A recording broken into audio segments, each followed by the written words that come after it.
organised by LSE Ideas, which I will be moderating this evening. I am Professor Michael Cox of the LSE, one of the two founding directors of Ideas, along with Arnie Westad. One of our objectives in creating Ideas some years back was to provide a platform for informed debate. And one of the ways we've been able to do this, luckily, is through our Philippe Roman Professorship. The first person to hold this prestigious position here at Ideas was Paul Kennedy. The last was Ramachandra Guha, the great Indian historian. And the current holder of the post is the author and journalist Anne Applebaum. Anne was formerly a member of the Washington Post editorial board. She has also worked as the foreign and deputy editor of The Spectator magazine in London, as the political editor of the Evening Standard, and as a columnist at several British newspapers, including the Daily and Sunday Telegraph. Luckily, I think for her, and luckily for us, from 1988 to 1991, she covered the collapse of communism as the Warsaw correspondent of The Economist magazine. And her first book, Between East and West, Across the Borderlands of Europe, derived from that period, described a journey through Lithuania, Ukraine, and Belarus, then on the verge of independence. The book received many prizes. Her next book, Gulag, A History, was published in 2003 and won the Pulitzer Prize for nonfiction in 2004. And her latest book, Iron Curtain, was published last year in 2012. She holds degrees from Yale and from a much more serious institution, the London School of Economics.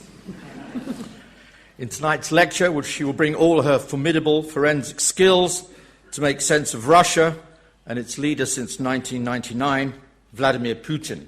The title of the lecture this evening is Putinism, the Ideology. I would like you all to put your hands together to welcome Anne tonight.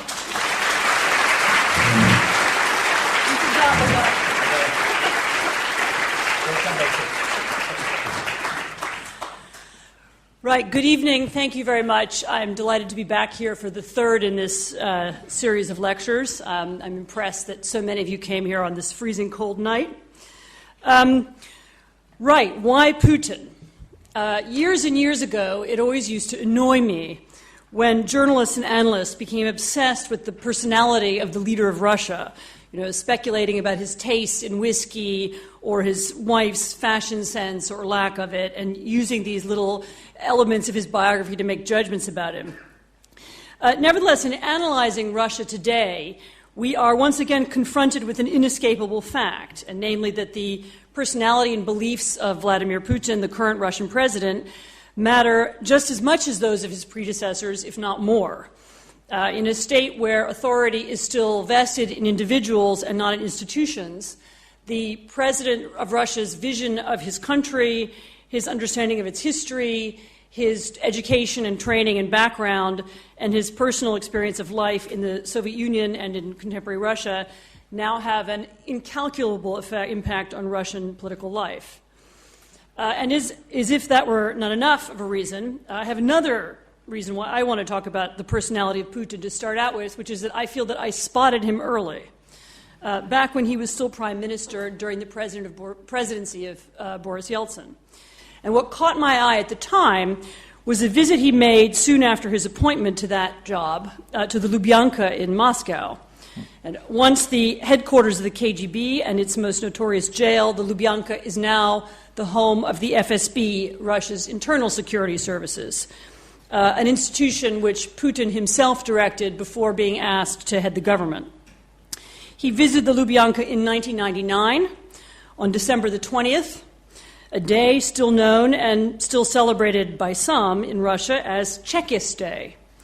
It's the anniversary, and that was the 82nd, of the founding of the Cheka, which was Lenin's secret police, the institution that was later became the NKVD and later the KGB. And in that place and on that day, so redolent of the bloodiest pages of Russian history, Putin solemnly unveiled a plaque in memory of Yuri Andropov. Nor was this an accidental gesture. Later, as president, Putin ordered another plaque placed on the Moscow building where Andropov had lived, and he also erected a statue to him in a St. Petersburg suburb. Now, for Putin, who's a man who pays nowadays extensive lip service to the theory of democratic elections and indeed the practice, Andropov would seem an odd hero. Andropov was the longest-serving director of the KGB, holding that office from 1967 until 1982, the year when he briefly became General Secretary of the Communist Party. But unlike some of his predecessors, Andropov was not just some faceless apparatchik or aging party hack. He had a very straightforward theory of governance. So in Soviet terms, he was a modernizer, but not a democrat. So on the contrary, having been the Russian ambassador to Budapest during the Hungarian Revolution in 1956, Andropov understood very precisely the danger which Democrats and other free-thinking and self-organizing groups pose to totalitarian regimes. He also understood simultaneously that, like everyone else in the KGB, that the Soviet economy was lagging far behind that of the West. At the time of his death, he'd come to the conclusion that something had to be done about this, and the conclusion was that order and discipline, as enforced by the methods of the KGB, and that included the fight against alcoholism, laziness, and corruption, coupled with the use of carefully targeted violence against dissidents and other representatives of potentially disruptive small groups, would restore the sagging fortunes of the Soviet economy. Now, Vladimir Putin not only came of age in Andropov's KGB, an organization that he first tried to join by his own account at the age of 15, but he shared some life experiences with the man who later became one of his heroes. As ambassador to Budapest, Andropov had been shocked when young Hungarians first called for democracy and then protested against the communist establishment, and then took up arms against the regime and, not coincidentally, lynched several secret policemen. Putin had a similar experience in Dresden in 1989, where he witnessed mass street protests and the ransacking of the headquarters of the Stasi, the East German secret police. Somebody reminded me today that it is a story told about him is that he was one of the people standing in front of the Russian compound in Dresden, the sort of Russian KGB compound, where he talked a mob out of sacking that building too. Whether that piece of it is true, it is certainly the case that German colleagues of his, as he recalled years later, had suddenly lost their jobs and their privileges from one day to the next, and this was very shocking. Now, both Putin and Andropov drew the same conclusion from these traumatic experiences. Talk of democracy, even when it seems on a pathetic and small and unimportant level, can lead to protests. Protests can attract more followers. The more followers can lead to bigger protests, which lead to attacks on the Chekists. So better to stop all talk of democracy before it gets any further. And as a result, order and discipline are now words in Putin's vocabulary, too. Now, this is not to say that Putin is Andropov or that Putin wants to bring back the Soviet Union. But it does mean that Putin, and more importantly, most of the people around him, is steeped in the culture of Andropov's KGB. This is where he was educated, just in the way that someday people will say of the students in this room, you're steeped in the culture of the early 21st century LSE. But what does this mean in practice? At the most fundamental level, he and the people around him believe deeply that the rulers of the state, of the Russian state, must exert careful control over the life of the nation. So events cannot just be allowed to happen. They must be controlled and manipulated. By the same token, markets cannot be genuinely open.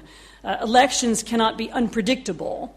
And the modern equivalent of the Soviet dissidents, the very small groups of mostly urban activists who sometimes oppose centralized Kremlin rule, must be carefully controlled through legal pressure, public propaganda, and, if necessary, carefully targeted violence. So just like their Soviet predecessors, Putin and the men around him also assume that anyone not supportive of their regime is by definition suspicious. So this is an inherited paranoia, and probably a foreign spy. So at a rally as long ago as 2007, Putin declared that, and this is a quote, "Unfortunately, there are still those people in our country who act like jackals at foreign embassies, who count on the support of foreign friends and foreign governments, but not on the support of their own people." This, and I'll come back to it later, was a direct warning to Russia's few remaining human rights activists, trade union activists, as they well understood. It was also a comforting signal sent to Putin's followers, who continue to believe, like Soviet secret policemen before them, that all important decisions are best made in Moscow by a small, unelected group of people who know how to resist these foreign conspiracies. His concern about foreign influence has not faded during his years in power. On the contrary, on the night of his third and most recent re-election to the presidency last year, Putin described the protesters who had thronged the streets of Moscow for a few weeks in the previous winter in very stark terms.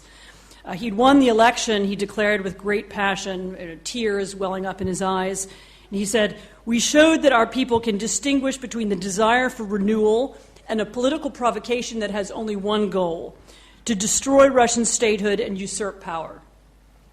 So Putin doesn't merely dislike his democratic opponents, in other words, or his opponents. He believes they are sinister agents of foreign powers. And he doesn't just object to the liberal political system they claim to support. He believes they're plotting to destroy Russian statehood, usurp power, and hand the country over to rapacious outsiders. Now, maybe it's just talk, but I believe that it would be a mistake to believe that this kind of talk is mere propaganda. In the past few years, as historians have had more access to Russian archives, it's become ever more clear that Soviet leaders often meant what they said, even when they were using what sounds to us like absurdly ideological language. So without any evidence to the contrary, we should assume that Putin means what he says too.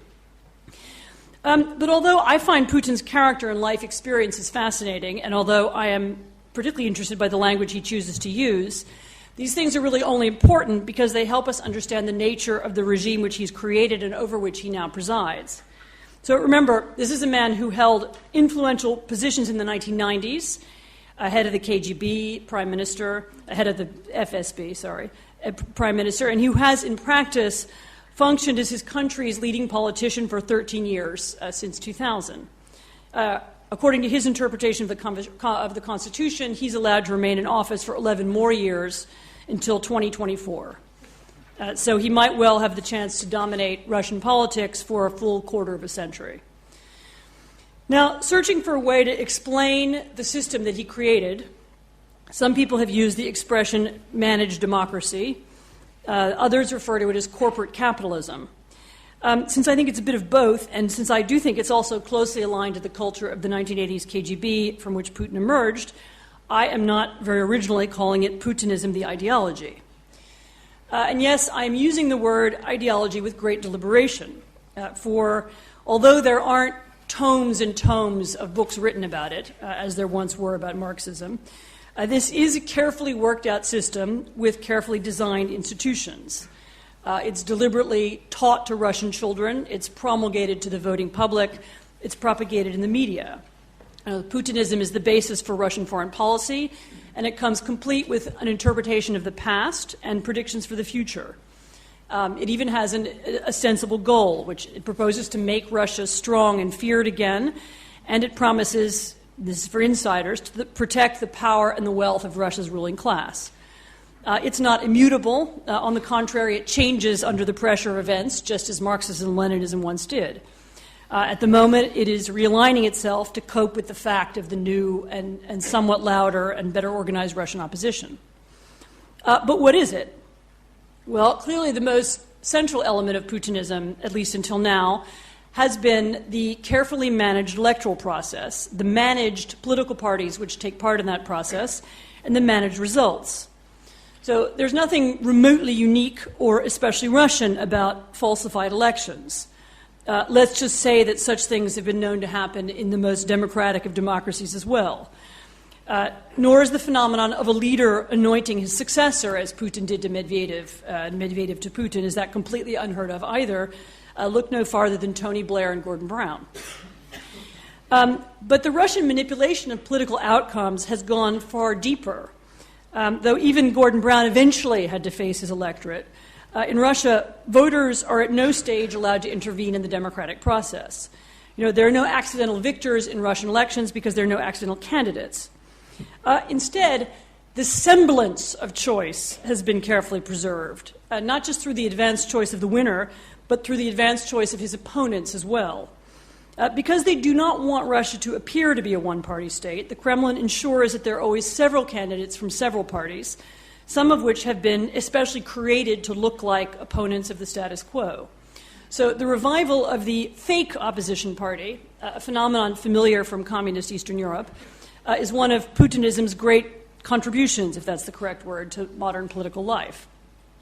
Now, the best and sort of oldest example of this is one of the most famous, Vladimir Zhirinovsky's Liberal Democrats, this very confusing title of his name of his party, which has been known to, which at one point it made the German Liberal Democrats feel they should be allied with him until they worked out that that was the wrong group.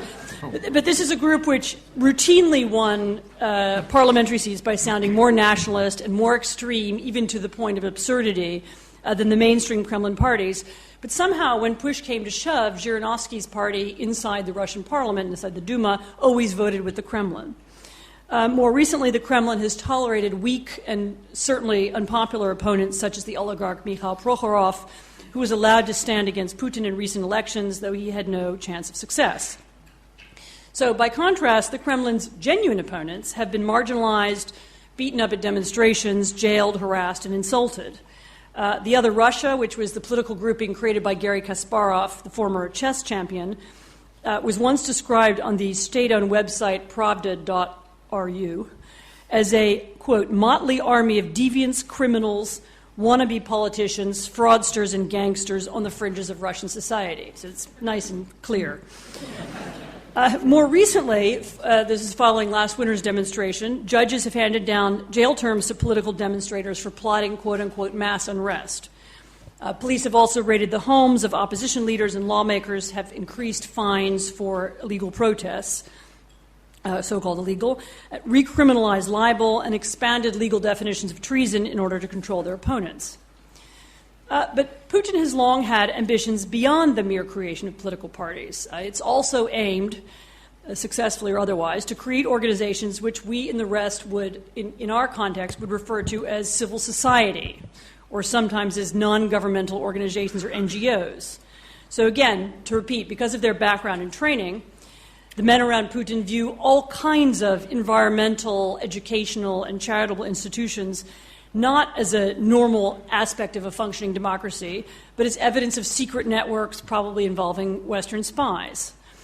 Don't laugh. At the same time, the Kremlin has encouraged state-controlled youth groups, state-controlled trade unions, and even state-controlled organizations dedicated to the promotion of democracy. Several years ago, I was asked by an acquaintance at the U.S. Embassy in Moscow to speak at a seminar on civic education for high school teachers, which was being held at something called the Institute for Democracy. So I went and I gave a short, fairly predictable speech about Western journalism, of a kind I've given many times in Russia before to other kinds of groups. And immediately the audience attacked me. And the first questioner wanted to know, why does America support Chechen terrorism? Another asked me how I, as a representative of the Washington Post, which I then was, which they said was widely known to be a U.S. government-controlled newspaper and a mouthpiece of the White House, how could I even come there and speak about a free press? Well, you know. The audience went on parroting this really extreme version of this kind of neo-communist, anti-American propaganda, which actually now more frequently appears in the Russian press and then was a little bit more surprising. I was very surprised by it. And afterwards I asked the organizer to explain to me the origins of the Institute for Democracy. Ah, yes, it was, she told me, actually an older organization, formerly known in Soviet times as the Institute for World Peace. Though it had a new title, it was under the same direction, same guy was still running it, and it operated according to the same principles. In other words, it taught students to follow whatever government line was currently in fashion. Once that was international communism, and now it's democracy. So, I don't know, I would guess that the perks proffered by the Institute for Democracy, I don't know what it was, a free trip to Moscow, free meals, maybe a stipend, encouraged many of the participants who were, by their own account, mostly provincial high school teachers, and that presumably encouraged them to attend the seminar. But I suspect they'd made an ideological decision as well. You know, they came from that part of society which, like Putin's entourage, preferred the more orderly world of state-organized civic society to unconstrained individual liberty, from the part which believes, as the Russian press frequently state, that non-government groups who promote democracy are by definition Western spies. Now, this same group of people are also no doubt attracted to another equally original element of Putinism, namely the managed press. This is not the censored press, it's the managed press. So in his media policy, Putin has, at least for the most part, deviated from the methods of Andropov and his Soviet colleagues, who simply locked up all critics, censored everything, and made sure that everything that appeared in public was according to the party line. Nowadays, the system is different. Theoretically, the press is free up to a point. You can, for example, publish a small independent newspaper as long as it remains very small. You can function as an independent journalist so long as you don't publish anything that truly endangers the status quo. Nevertheless, there are limits. For just as the press knows it has a certain sphere of freedom, it also knows that if its circulation goes too high or its reporters' questions become too uncomfortable, then official attitudes will change. Some years ago, when traveling in the Volgograd region, I met an attractive young woman journalist who worked at a local television station which was owned by the regional government, as most local television stations in Russia are. So we talked about press freedom and all the exciting opportunities open to young journalists, and she, I think, wanted to go to the West and study, and I was very impressed. And then I asked her what would happen if she, on her local television station, broadcast something critical of the local governor. And she looked at me as if I was an idiot. She said, they would shut us down. What do you think? So, sometimes controls are less subtle. Novaya Gazeta, this is the one Moscow newspaper which still criticizes it, mostly its anti-corruption, but also criticizes Putin and the Kremlin directly and indirectly, has had its journalists beaten up, its offices broken into, and its accounts audited again and again. Anna Politkovskaya, who's Novaya Gazeta's most famous and most talented reporter, was murdered several years ago in the middle of the day in the stairwell of her own apartment building. Under very suspicious circumstances. So with tactics like that, there's no need to shut that many newspapers down. And in fact, the Politkovskaya case illustrates rather well how Putinism has worked. So it doesn't eliminate all real political opponents. It only eliminates those who become too famous or too popular. It doesn't use mass violence, but to repeat, it uses targeted violence on the grounds that if the arrest or murder of a single person is well known enough, then that might be enough to scare hundreds of others. Politkovskaya was allowed to function for many years, actually, and wrote some very brilliant books and articles, but she was killed when her investigations brought her too close to the truth about Putin and some of the complexities of the Chechen War. Mikhail Khodorkovsky, the oil magnate, who had been allowed to get rich in the 1990s, was arrested by Putin when his money made him too independent. The women of Pussy Riot were allowed to stage protests. This is a more recent story. But when they began to attract real notoriety, they were sent to labor camps. So thus, at least until recently, Putin has been able to exercise greater control over the remaining oligarchs, the remaining journalists, and the remaining protesters. Without Stalin-style mass arrests, would-be regime opponents can be intimidated into silence and cooperation, because no one wants to share the fate of Politkovskaya, Khodorkovsky, or the women in prison in Siberia. Now, the Putin ideology does not operate in a vacuum. As Marx said, and he said many wise things, base determines superstructure. The economy impacts the society, and there's no doubt about the fact that Russia's carefully managed democracy is fueled, funded, and supported by a carefully managed economy. It is, and it has been since 1991, a mistake to call this system capitalist, although it possesses some apparently capitalist institutions like stock markets and banks, because, in fact, the resemblance is superficial. In truth, Russia is not a capitalist society. It's a rent-seeking oil economy, one which resembles Saudi Arabia far more than the United States or Western Europe. But even as an oil economy, Russia is an original one with distinctly Putinist elements. As in Saudi Arabia, the nation's largest companies and banks, Gazprom, Lukoil, Rosneft, are owned by a small group of people. Yet these owners are not an official ruling family like the House of Saud. Instead, they are a subset of Putin's inner circle. So some of them hold double jobs as government officials and captains of industry. Other magnates share their wealth with the politicians in order to stay on top. Economics is politics and vice versa, although not always in a transparent manner. Oligarchs can and do fall out of favor. The richest men in Russia are not the same as they were 10 years ago, but it isn't always clear how or why.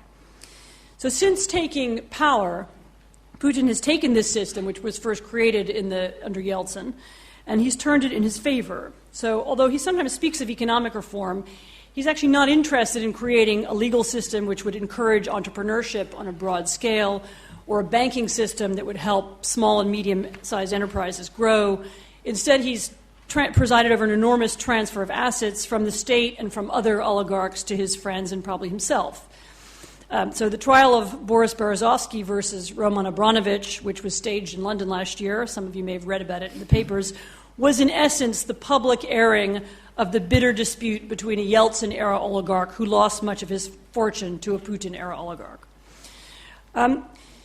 Yet if Putin and his friends have made themselves extremely rich, and if they control print and television media, and if they control the police and the army, then why does the Russian president bother with the fiction of democracy?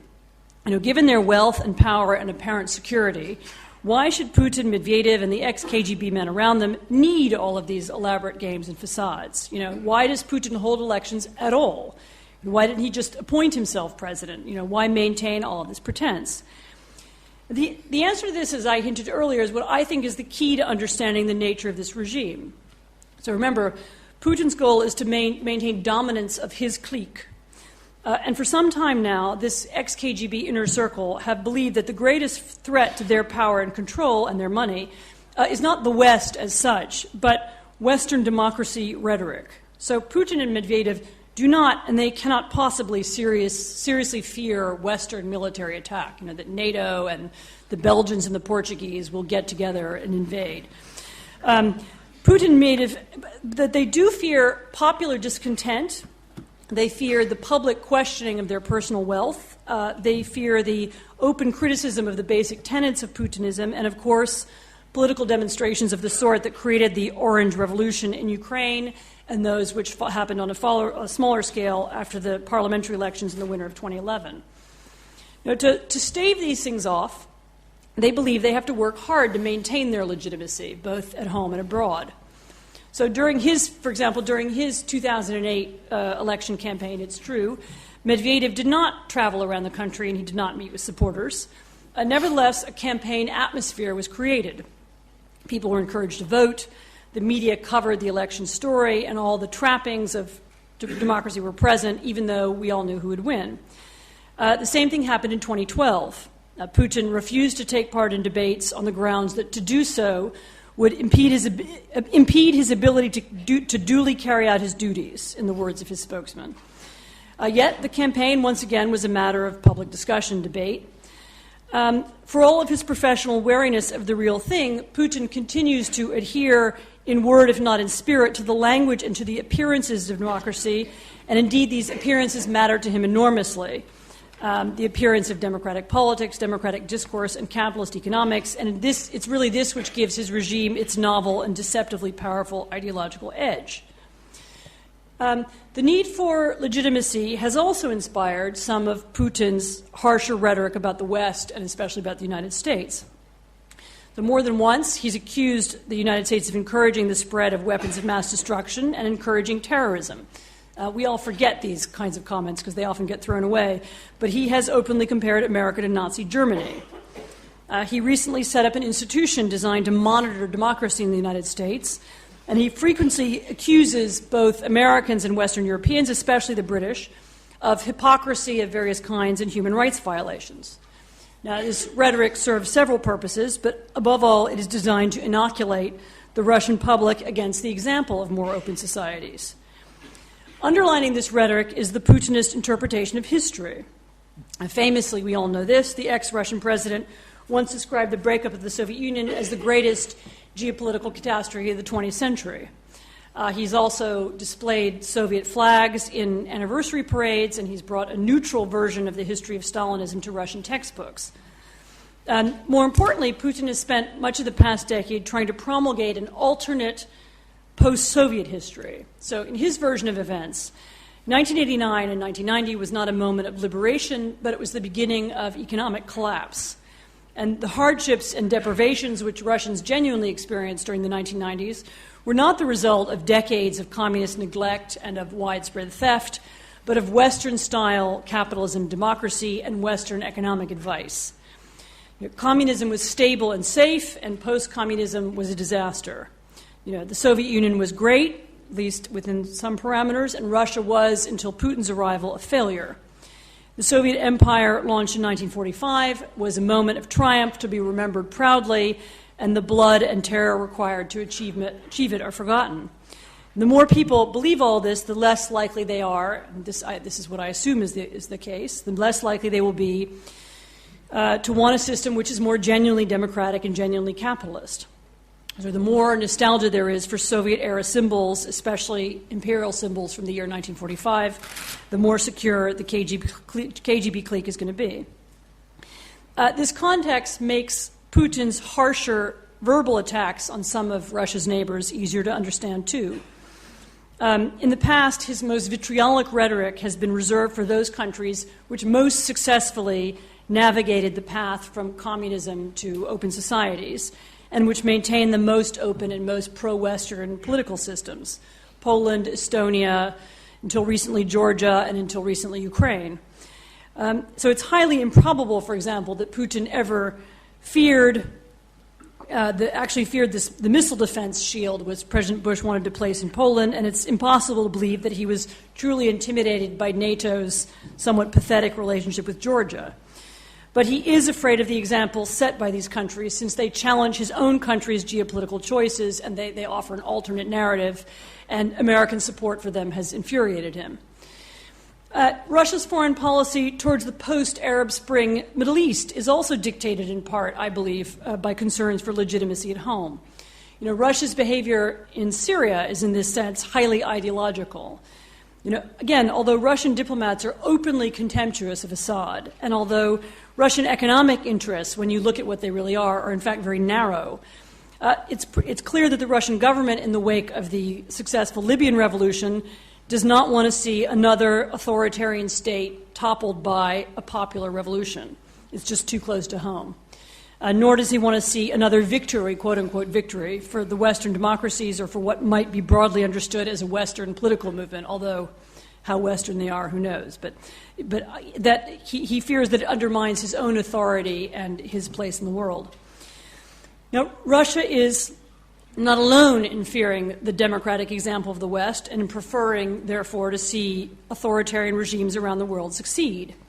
And although there have been a lot of arguments about whether Russia does or does not have so-called soft power, it's true that Putinism as a model does have a great deal of appeal in many places: Central Asia, Uzbekistan, Tajikistan, Kazakhstan, but also in Iran, in Venezuela, and elsewhere. The Iranian president Ahmadinejad took a leaf out of Putin's book a few years ago when he held an academic conference in Tehran to discuss the Holocaust. And he invited a number of famous Holocaust deniers. So he declared this an opportunity for thinkers who cannot express their views freely in Europe about the Holocaust. So if the West is going to shelter Iranian dissidents, in other words, then Iran will shelter David Irving and David Duke, just as Russia will sponsor institutions which investigate democracy in the United States, and Russia, of course, will give passports to roaming French actors who don't like the tax regime at home. Now, Putinist politicians and businessmen have also tried, and again with some success, to gain influence abroad through the spread of Putinist-style corruption. Often they've done so with the help of Russian oil and gas companies, and through commercial transactions. At the moment, the company Lukoil controls refineries in Ukraine, Bulgaria, and Romania. It has assets in Greece and ex-Yugoslavia. Gazprom now owns the Serbian National Oil Company, which, according to things said at the time, was openly purchased with an eye to the influence it would bring, as well as a third of the Portuguese gas company, now Galp Energia. It has very close ties with the Austrian energy giant, OMV, and a strong relationship with Ruhrgas in Germany. So if all of these were purely economic relationships, I wouldn't bother to mention them. But in every single country where they've invested, the Russian oil and gas oligarchs have not only lobbied, have also lobbied for financial and banking regulations which will be favorable to their interests, and they have used their money to influence foreign politicians as well. So famously, even a German chancellor, Gerhard Schroeder, was induced to go and work for Gazprom immediately upon leaving office. So thus does Putinism try to preserve itself at home, promote itself abroad, and protect the wealth and power of its leaders. And yet, of course, the ultimate test of an ideology is not whether it can work for a brief period of time, but can it last? If I had given this lecture 5 years ago, I might well have argued that, yes, absolutely it can last. With energy prices still rising and the media monopoly firmly in place, there really seemed no reason to doubt it. The events of the last 18 months, though, mean that I have to be more cautious about the durability of Putinism, as does everybody in the wake of the Arab Spring have to be cautious about predicting anything. But it's true that in recent years, the building blocks of Putinism have begun to look weaker. So clearly the growth of the Internet has helped to undermine Putin's media monopoly. Partly as a result, the managed elections, once accepted by Russians without apparent comment, have sparked a series of open protests. It's harder to fool this generation of Russians, or at least harder to get them to roll their eyes, support the traditional fatalism and ignore the obviously falsified elections.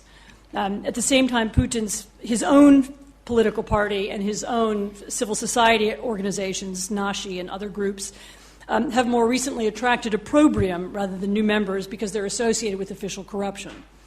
As a result of these changes, a new Russian opposition has emerged. Unlike its predecessors, its rhetoric and energy are focused not on ideas about human rights, but on corruption, on theft, government theft, and on the lack of transparency in the government and the economy, precisely the things which Putinism depends upon to survive. Meanwhile, the implicit promise of Putinism, we will offer you stability and a slowly rising standard of living if you allow us to rule, has been eroded by much slower growth in parts of the country. And a major drop in oil prices would accelerate this process because it would deprive the Russian state budget of most of its revenues. So if the dramatic fall in gas prices in the United States heralds a real change in Europe, then some of Russia's ability to influence the political views of its neighbors might change as well. Certainly the uptick in violence, the harsher legal methods, and the extremely harsh language Putin has used in recent months against the new and still very small political opposition indicate that he too is worried. Managed democracy, the whole point of it was to keep these kinds of movements weak and fragmented. So is there anything we can do to help this new opposition, to encourage change in Russia? Speaking frankly, not much. Our ability in the West to alter the course of internal events in Russia is limited, and it always has been. Still, the fact that we have very little influence on the future of Putinism doesn't mean that we have to go along with its central tenet. We don't have to pretend, as the Russian political elite does, that Russia is a democracy or that Russia is a normal member of the Western international community. We don't have to accept its description of its NGOs as foreign agents. We don't even have to continue to allow Russia to remain a member of the G8, which is historically a club for rich democracies. Originally, Russia was allowed to attend its meetings on the muddled theory that this would help Russia become a democracy, but it didn't. So why not end the pretense? And the point here is that our standards should remain our standards and our language should remain uncorrupted. But even if we can't do much, the Russians can do a great deal, and I hope we don't make the mistake of underestimating them. One of the things I've learned living on and off in Eastern Europe over the last 20 years is that no country is incapable of change. Sooner or later, the generation trained in the mindset of Andropov's KGB will retire. Sooner or later, young Russians will draw their life lessons not from the experiences of the 1990s, but from the experiences of the 2000s. There's no guarantee this new generation will be better or more liberal or more democratic, but it will definitely be different. Perhaps in this context, we should all remember the words of an ancient Slavic proverb taught to me by my mother-in-law. Where there's death, there is hope. Thank you very much.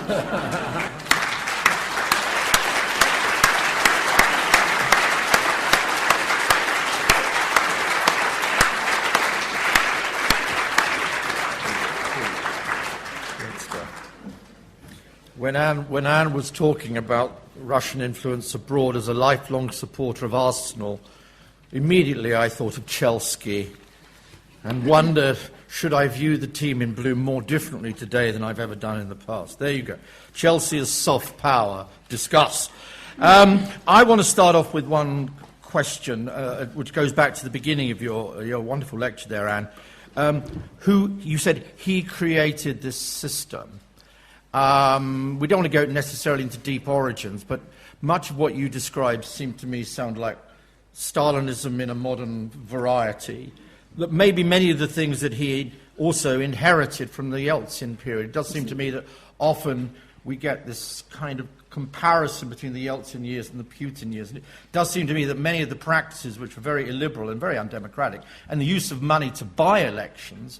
Remember, Berezovsky and Khodorkovsky and the others bought the election for Yeltsin in 1996. So I wonder, in terms of the origins, has he inherited more than he's actually himself created? I think absolutely he inherited a previous system. And it's also true that many of the elements of what became Putinism were put in place in the 1990s. It was possible to control the media and to take charge of the media because it had been divvied up between various Yeltsin-era oligarchs who were then, some were made to conform or made to leave the country or made to hand over their work. The revival of the old KGB, now the FSB, also began in the Yeltsin era too. There was a kind of wobble in the early 90s when it looked like the KGB might not last, but really by 1995, 96, it's been reinvigorated. It has new powers. I think it was given power to begin to control the internet very early, 96, 97, I don't remember the date. But it's absolutely, this begins early on, and Putin is really the effect of these changes rather than the cause of them. And I certainly didn't intend to make him sound like it was all in his, Putinism came out of his brain. You can understand when you name an ism after a person, like Stalinism, it invariably sounds that way. But it's really a shortcut because I can't think of a better name for it. No, great. And it was also Yeltsin who facilitated Putin's ascension to the prime ministership in 1999. I mean, we were discussing this earlier. Yeltsin and people around Yeltsin brought Putin into the government, and it's all under still fairly murky circumstances exactly how and why that happened. But it was certainly them. They were the ones who promoted him. Yeah, great. Okay. A number of hands have already gone up. I'll take two at a time. Gentleman over here, and I'll take Adam Roberts from the front there second. Please, yeah. Thanks a lot very much, Professor Applebaum. You talked about the way that Putin manages the press rather than censors it. And I was just wondering if you could just explore that difference a little bit more comprehensively. Thank you. Okay, fine. Could you bring the thing over here quickly, please? Oh, you got one. Adam, please. Adam Roberts. Could you say a bit more about belief? You suggested that the lesson of the Soviet archives is that good communists believed what they were saying. But we know that they didn't always. And there was a decline in belief, an observable decline in belief in the communist system over decades. And you also suggested that perhaps, as it were, the present rulers of Russia really believe in this ideology. But if, and it's perhaps a big if, but if they can see some of the patent absurdities of it, the extremism of the accusations, just as many in the Soviet Union saw the absurdity of calling all opponents in Czechoslovakia, as it were, Western lackeys and the like, one could see a rot set in. And if Putin gets associated not with success but with failures, perhaps over Syria, perhaps over another case, might the level of belief be vulnerable to change? Thanks. I'll take those two. Yeah. I'll start with Adam Roberts. Yes, indeed, belief rises and falls and declines. And Putinism is, by comparison to the massive edifice that was Soviet Marxism, it's a pretty thin thing. It does have a theory of history, and it's been put in the textbooks, and there is rhetoric around it. But it suffers from some of the same things that, Stalinism was always an attempt at totalitarianism. It never succeeded in being totalitarian. The idea was that it would, everybody would eventually believe all the same thing, but it never quite worked out in that way. And Putinism, in that sense, is also, it's an attempt to create a kind of stable, managed democracy. And I was trying to describe that attempt. Whether it will succeed is doubtful. I mean, in fact, the nature of the new opposition, which has interestingly evolved with Putinism, is quite different from the old opposition. So in the 10 years ago, there was a kind of opposition to the parties of power in the Kremlin that used human rights rhetoric and spoke of democracy and harked back to an earlier era of dissent. And the new opposition doesn't do that at all. It speaks very clearly about corruption. It's organized around websites that examine and report corruption, and it's aimed, in a way, it's more symbiotic with Putinism. It attempts to undermine Putin's claim to have created this stable and useful system. So absolutely it can be undermined. The person who I think believes what he says, at least some of the time, is Putin himself. I mean, the rhetoric about Western NGOs and Western groups and environmental organizations and so on, he's repeated several times over the years, unprovoked. I mean, it comes out of him when he wants to talk about these kinds of organizations. And I see no reason to think that's fake. I mean, I don't have any, in the way that when, Stalin said he wanted to conquer Europe, do we have any reason to think that was a lie? I mean, no, he made a stab at it. So it's, again, you're going to have the question with Putinism that you often have with Bolshevism. To what extent do people believe what they say, and to what extent do they say things because it makes you fit in better? But absolutely, it's underminable, and it can be, in a way, more easily than Marxism, which was a much more complete system. Just to add to Adam's point, I mean, do you think there's a sociological aspect to this thing? Put it rather crudely, it's the middle class who don't like it, but essentially maybe a lot of working class people who have got more stability, maybe better salaries since 1998, since the financial. They may think, well, it's not so bad. Well, it clearly has been the case that people have been saying it's not so bad. I mean, opinion polls in Russia have for a decade been saying, people are asked questions, do you like your local government? No. Do you like the way the justice system works? No. Do you like the way your factory works? No. Do you like Putin? Yes. I mean, there have been poll after poll has looked like that, and he did become successfully. I mean, he successfully became a symbol of stability, and the rhetoric about the 90s, that the 90s were all chaos and catastrophe, and that I have now created something better, I think was indeed popular. I don't mean to imply at all that he's not popular. I mean, the high school teachers at the Institute for Democracy clearly very keen on it. The managed press is a complicated thing. I mean, the managed press in some ways works. It works more like some of the East European press. I happen to know that it works quite a lot the way the East German press used to work. So there's no censor. When you write an article, you don't send it off to a censor who stamps it and sends it back to you, which is how it worked. And some, newspapers don't have in-house government censors who run them, and newspapers and television stations aren't government state-owned institutions, where people are hired and fired by the state. It doesn't work like that. It's more a kind of, if you can think of a sort of a very extreme form of political correctness, that everybody knows what are the parameters of what can be said and what can't be. And people are always pushing at those parameters, so there are no absolute rules about it. So you're allowed to say, you're allowed to criticize certain people but not others, or you can, pushing things too far in one direction gets you in trouble. So it's okay to, it's okay to talk about certain kinds of local corruption, but it's not okay to talk about Putin's personal wealth. And any articles about his family or his money, or his girlfriend get you in enormous amount of trouble and can get you fired and your newspaper shut down. And so people are aware of these parameters, and sometimes they push at them and sometimes they don't bother. Sorry? What do you mean by more subtle? No, there's nobody. No, it's self-censorship rather than censorship. So no, there is nobody stamping it and saying. So yes, it's more subtle. Yes, it's ill-defined. It changes over time. You know, what you're allowed to say and what you're not allowed to say evolves all the time. There aren't absolute rules about it. And there are newspapers and there are local magazines and there are local radio stations which push the envelope all the time and try and say more than they've been allowed to say in the past. But it can be extremely dangerous. So you know, that's the system. The one piece of it they have not successfully controlled, surprisingly, because others in other countries have managed to control it, is the internet.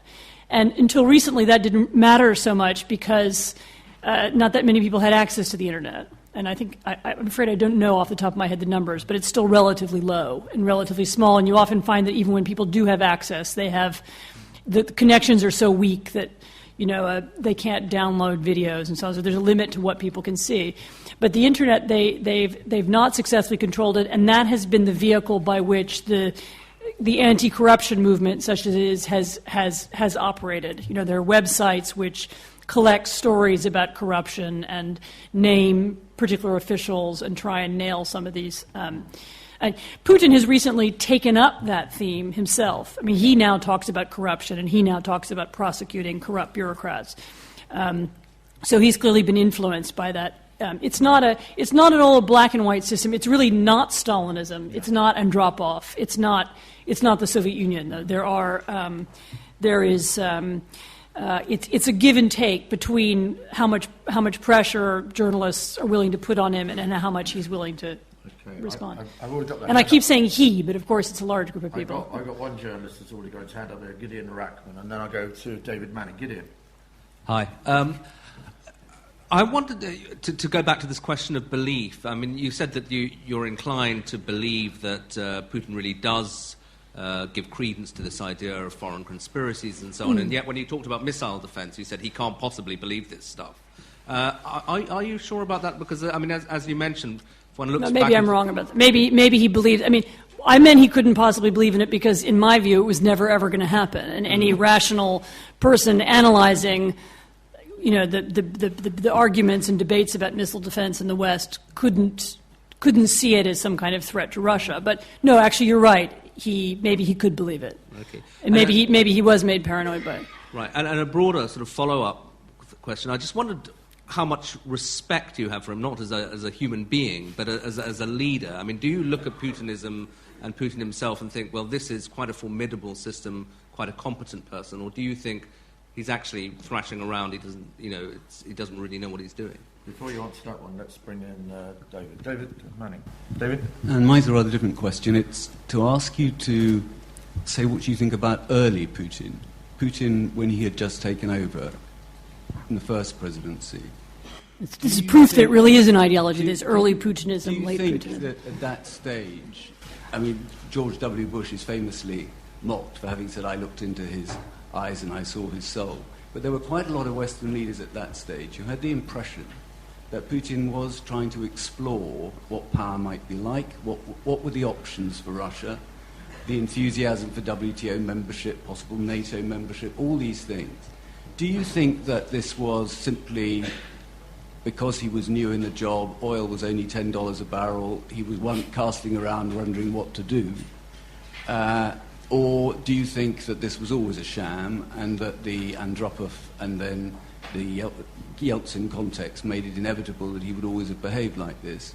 And I suppose as a subset, was there anything the Western countries did at that stage which would have produced a different Putin ideology? Yes, we always go back to this thing of what could we do, which... gosh, is he competent? Yes, he's competent.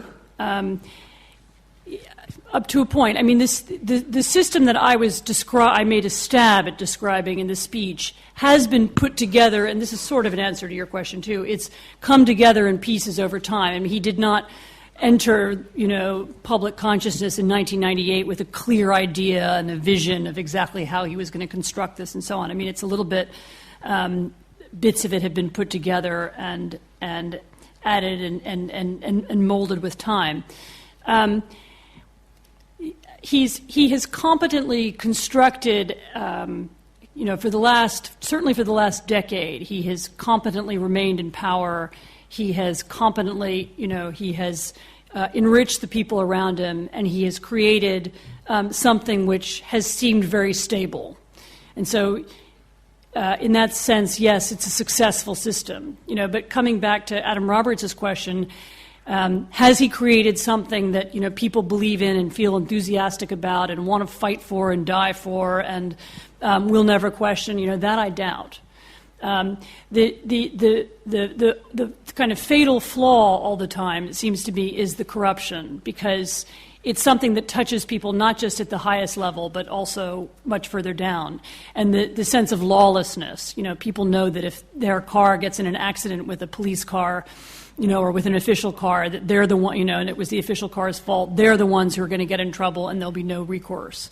And this sense of lawlessness upsets and bothers people and undermines that sense of stability and this kind of relief that people's salaries are paying on time, which was so important in the very beginning. So, is it well thought out and can it run forever? I don't know. I mean, there are also, there are pieces missing, such as one of the problems with running a very corrupt, rent-seeking, managing your resources that way is that you might not be investing in them in the way that you ought to be. You might not be building the new pipelines. You might not be investing in the oil fields. The other element that this system depends on in the long term, for any kind of stability, is high oil prices and high gas prices, and also on the continued success of Russian natural resource extraction. Is he managing that well? Is he ensuring that the people who run these companies are competent? That I doubt. I mean, if people's primary goal is extracting money for themselves, then it's then I don't know whether how long it'll stay. That will work. Early Putinism. I mean, He's actually I don't want to make a caricature of him, because I think he's somebody who thinks of himself as blending, the best of the West and the Russian East. And he has at times appointed people who sound like they're going to be reformers. And in the very beginning, he did carry out some very important reforms, the flat tax, making property rights work better in Russia now than they used to. And in some ways, Russia is, as a functioning economy, and it functions better than many of those around it. It probably functions better than the Ukrainian economy. And that's I don't think it's because he doesn't understand how these things work. And I think he initially had hoped to achieve some kind of fusion of the best of the Russian and the best of the West, whatever that would mean. I mean, it's a kind of a mishmash idea. What was the point at which he stopped doing that? I don't know. Because I don't have access to his inner circle. I would guess it's to do with the personal interests of people around him. I mean, he's a symbol, but he's really the head of a group, of a kind of economic and political cabal. And they all have enormous interests, and they have a lot of money at stake. And the strict application of rule of law to everybody would not be good for them. And he's as influenced by them as they are by him. And so it simply, at a certain point, I think, became not in his interest to continue his path. The harshening of the rhetoric, I really think is part of this anxiety about legitimacy. By what right am I allowed to maintain it, stay in power? And, one of the rights I'm allowed to say, if the West is trying to undermine us and sending these grouplets to undermine me and trying to fight us in Syria and Libya, then I can defend Russia against this kind of talk. And I think that's he perceives, and people around him perceive that to be good for his status. In a way, using foreign policy and using anti-Western rhetoric for his own purposes.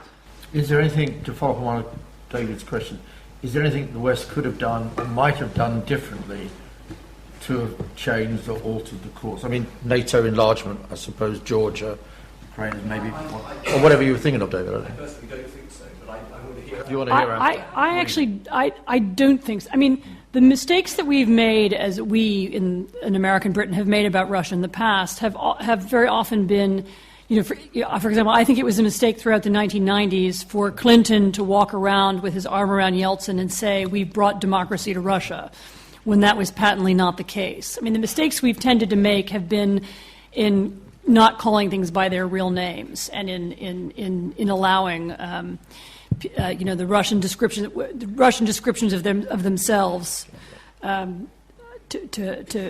pass. I mean, in the case of Putin and particularly in the last several years, I think that the biggest mistake we've made is to not question and not investigate the impact that Russian money is having on our own institutions, and whether that's offshore banking in Cyprus now an EU member, or whether it's City of London, or whether it's Gerhard Schroeder and the relationship of the German gas industry to Gazprom. I think the degree to which we've allowed that system to corrupt ours, which has in turn supported that system, I think it's more on that level rather than the high level of politics and Tony Blair and George Bush, where we've been very accommodating of this new Russian system, which has been quite comfortable for a lot of people in the West, and particularly in this city. Yeah. Okay, I've got two questions. Gentleman up the back there, yeah, please. Yeah, John, I think, isn't it? Yeah. John Berryman. Yeah, John? Yeah, John Berryman. I get the impression you don't like Putin. I've never met him. And I'm going to give you now a little bit of neo-communist, anti-American propaganda, which you obviously... we needed some. Thank you, Yeah, John. that's right, yeah. That's why I chose you, Difficult to pick out, where I would sort of... since I disagree with almost all your interpretations, it's difficult to find where I could start. What I would like to suggest is the following. Putinism, what is it? I don't see it in quite the terms you do. I see it as an attempt to establish a strong sovereign state, which doesn't seem to accord with the prevailing ideology in some other parts of the world, and that's what irritates those other parts of the world. I put that with the fact that you rather dismissively suggested at one point that he regarded the breakup of the Soviet Union as a catastrophe. You are aware, of course, that the Levada Center and many other polling organizations, which the West are very happy to use all the time, indicate that that is a view which is shared by a significant, probably getting on to 3/4 of the population of the Russian Federation. Much lower. So what I want to suggest is that Putin's worries and concerns, which you expressed at the beginning, at the time of his election, about what he saw to be American interference in the internal affairs of Russia, might it not be connected with the fact that the Soviet Union broke up only 20 years ago, that the breakup was not entirely unconnected with some brilliant self-liquidation by leaders that were wildly applauded in the West, like Yeltsin and Gorbachev, and that really what sticks in the throat of, dare I suggest, Applebaumism is the existence of an independent leader, an independent state in the Security Council and elsewhere, which refuses to conform to what the West perceives to be its like axiomatically correct ideology. I know the United States is an indispensable nation. Every administration tells us this. But, there is a possibility of plurality in the world, and it seems to me Putin embodies the possibility that there could be some other perspective than the one that you've so eloquently expressed. Thank you. Very nicely put, John. All right, and for something else, yeah, please, in Brown. Nicholas Thanks, John. Good evening. I'm from the Department of Law. You've got to at speak LSE. a bit more clearly, please. I can't hear you. It's directly linked to the question that the gentleman just had. I would suggest that to fully qualify as an ideology, probably Putin's worldview should also encompass also a firm vision of Russia's place in the world. Perhaps you could elaborate on that a little bit, because you suggested that it's more or less his political aim outside of Russia is more or less to protect the self-serving system that he has put in place here, and I would probably how you feel about it. Does it go beyond this point? Okay, so yes, indeed, Putinism and Putin's Russia does represent an alternative to Western liberal democracy. It It is neither liberal nor democratic. It's a kleptocratic state which regularly uses violence against its citizens, and in which there's the judicial system doesn't work and there's no rule of law. It's an alternative, and there can be many alternatives, but I don't really quite know how to answer your question. All right. But I mean, I think it was a statement rather than a question. Yeah. As well, yeah, absolutely. So, yeah, there you go. I would be careful about opinion polls in Russia. I recently read a very brilliant book by a writer called Leon Aron, who has written a book about perestroika, in which he went back and looked at what people were actually saying and writing, and what opinion polls said in the late 1980s about the collapse of the Soviet Union, and people were wildly in favor of it. And they were the support for democracy and for Western-style capitalism was very high. Why there would be less support for that now is clearly the effect of the last 20 years, including the last 10 years of Putin's ideology and rhetoric and power. And I would be careful about what that means. That's all I would say. The question is, does Putin have does he have a view of Russia's view in the world? Absolutely. It's complicated by the fact that Russia does not have the military power that it once had, but he would very much like it to be a kind of deciding voice in the world. And again, this is part of backing up his own legitimacy.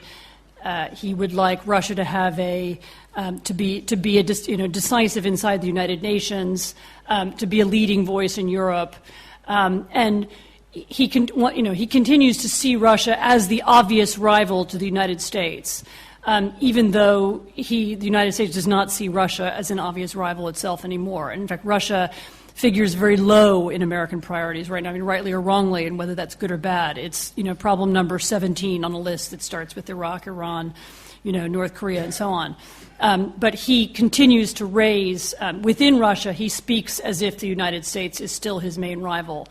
And he continues to want to play a role in Western and in European politics, much more so than in Asian although there's, somebody said, well, 1 week there's the Shanghai Forum, and now there's a free trade zone and, customs union inside the former Soviet Union. Sometimes he plays with relationships with the East, but he keeps returning to this role of kind of arbiter of Western policy, of a figure who balances within Western Europe and who is some kind of opposite number to the United States.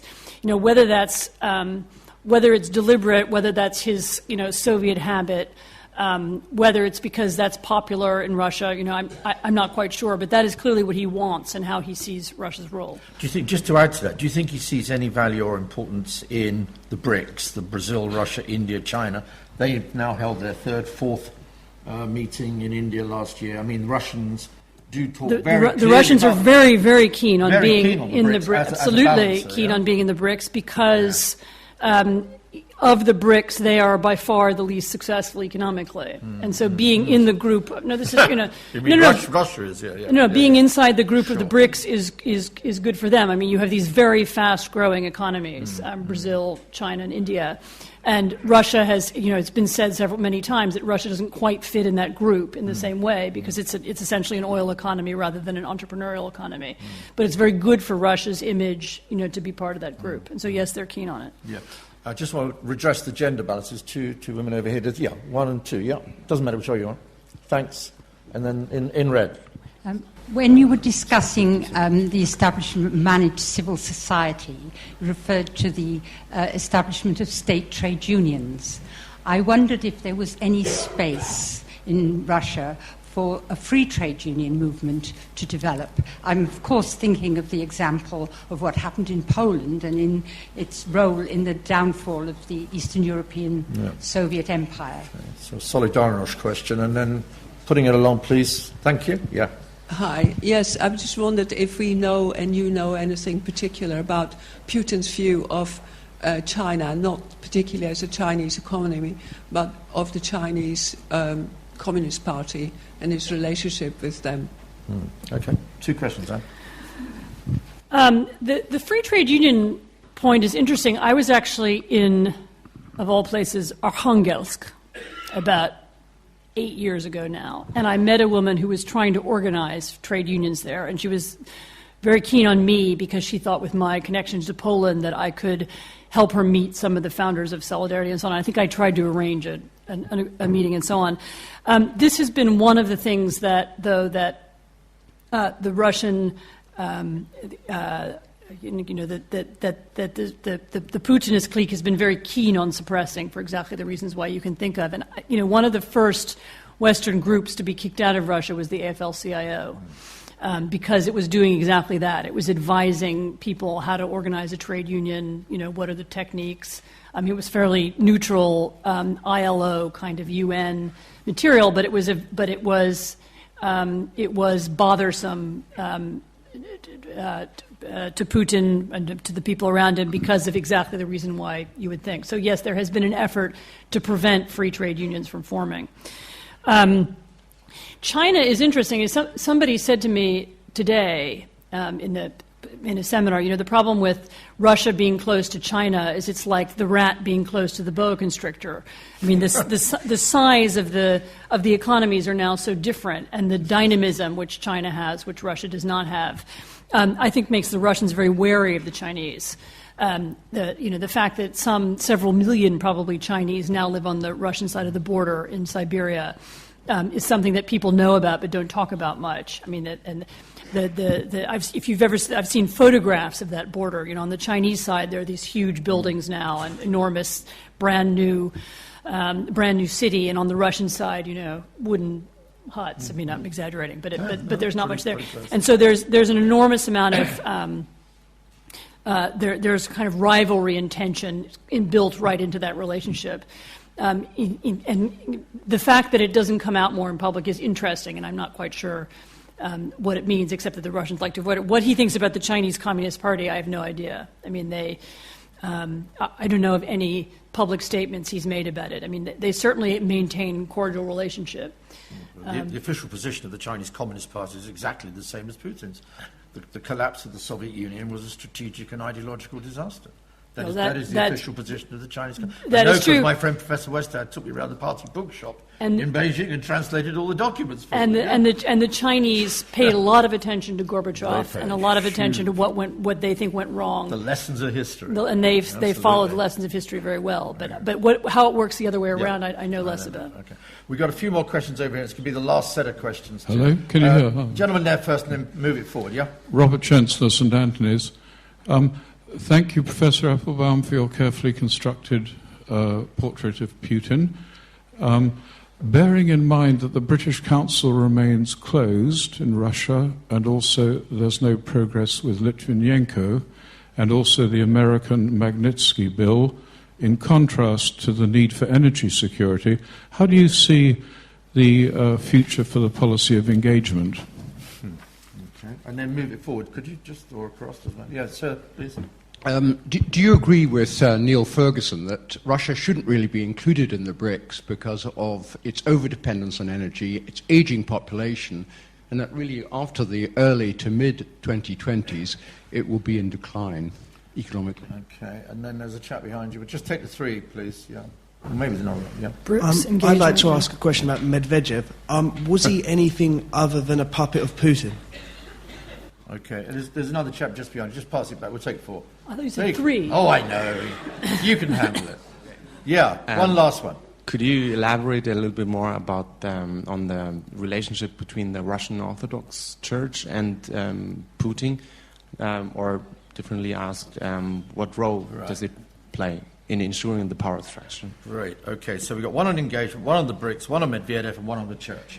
You answer all those, and then we'll say goodnight. How much time? Oh, I don't know, as much as you like. Right. Well, I don't have Neil Ferguson's strong views about the BRICS, I don't think. And I think. But I'm not sure. I'm not sure I'm invested in the existence of this institution. But I mean, I think I will just repeat what I said earlier, which is that yes, Russia increasingly looks odd in that company because it's a one-trick pony, and because it's an energy-dependent economy in the way that those three aren't. Whatever else they may be or may not be, and however successful or not they might or might not be. So yes, it's always they look increasingly odd in that group, and if it continues to remain energy dependent, and if the shale gas revolution goes the way we think it might, then yes, you will see a rapid economic decline. But who knows? Engagement.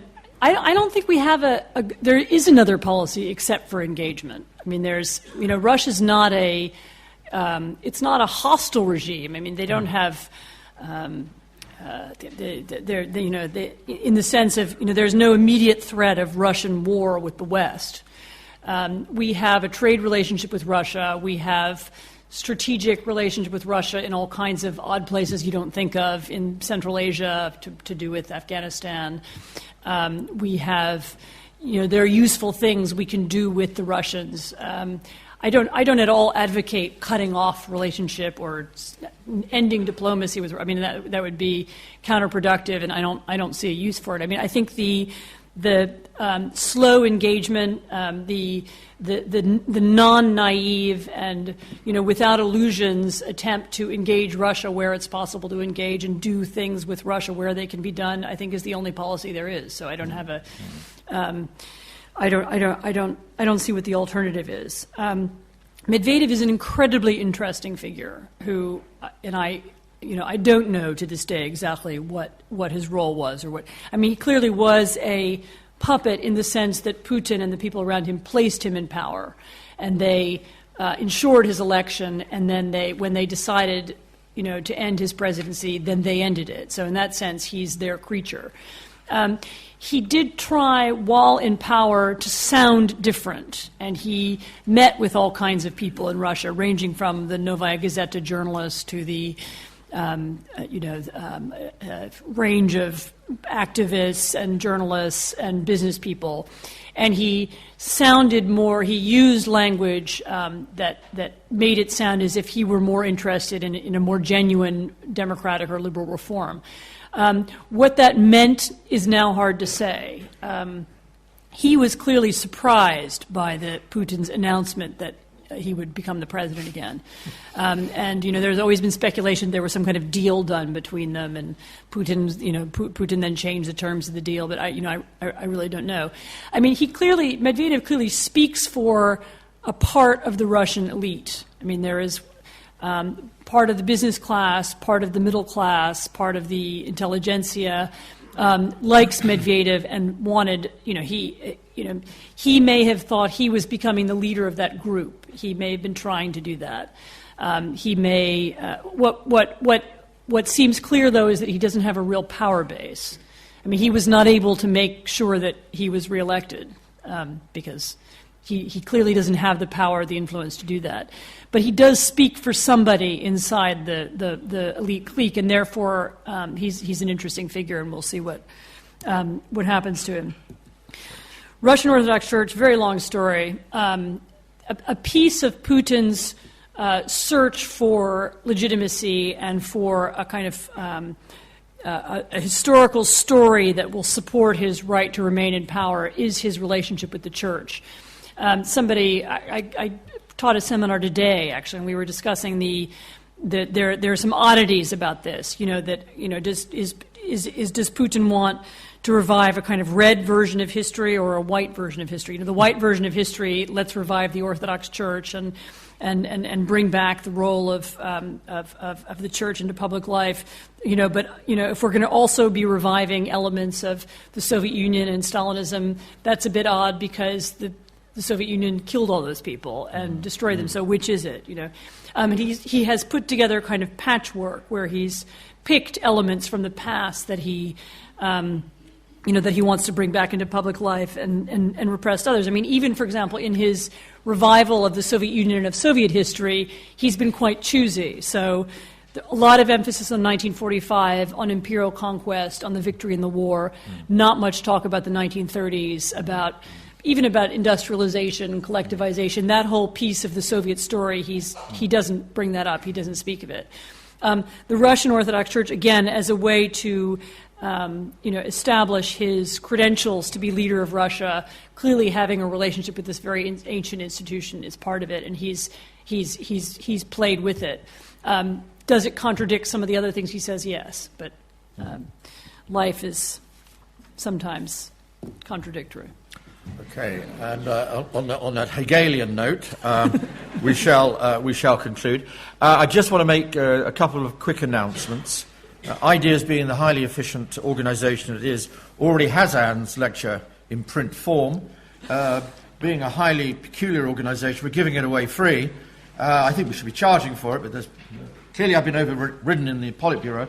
But it will be outside. We have about 150 copies for those who would like to pick a copy up, and that, in a sense, gives you more detail from this particular lecture. In case you forgot what I said. Yeah, I didn't want to tell you beforehand because you're all rushed away. Secondly, just to announce that Anne will be lecturing here on the 12th of March with the wonderfully enigmatic title, Does Eastern Europe Still Exist? And I think it's a fantastic title, and I'm sure it's going to be a great lecture. Finally, just thanks to Anne for a wonderful lecture this evening. Thank you to all your questions.